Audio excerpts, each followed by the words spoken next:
We are going to continue reading I Am Malala, the Young Readers Edition, on page 127, Chapter 23, A Day Like Any Other. The second Tuesday in October started out the same as any other. I was late, as usual, because I'd slept in, as usual. I'd stayed up extra late after talking to Maniba, studying for my year-end exam in Pakistani studies.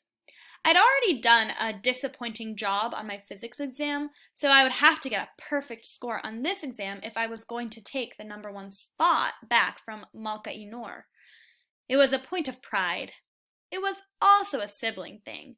If I didn't come in first, I'd never hear the end of it from Kushal. I gulped down a bit of fried egg and chapati with my tea and raced out the door, just in time to catch the bus crammed with other girls on their way to school. I was happy that morning, ridiculously happy. Before I left, my father had been teasing Atal, saying he could be my secretary when I became prime minister.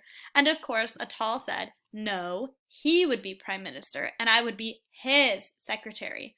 It seemed as if everything in my life was going well. My mother was learning to read. I was on my way to the school I loved, and Moniba and I were friends again.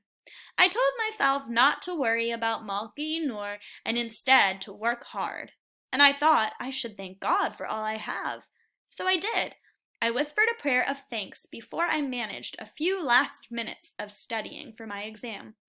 Oh, and God, I said, please don't forget to give me first place, since I've worked so hard. I always prayed the most during exams.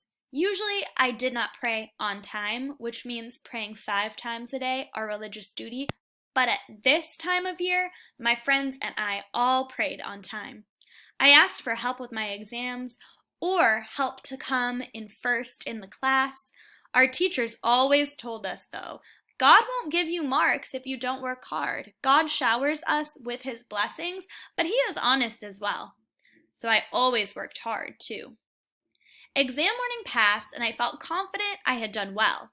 Afterward, Moniba suggested that we stay behind and wait for the second pickup, which we did often so we could chat before going home.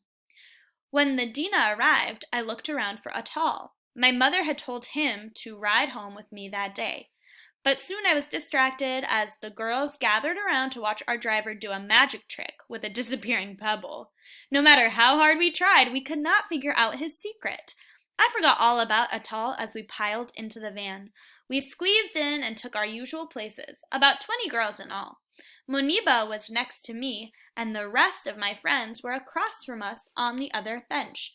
A little girl named Hina grabbed the seat next to me, the spot where my friend Shazia usually sat, forcing Shazia to sit on the bench in the middle, where we often put our backpacks. Shazia looked so unhappy, I asked Hina to move.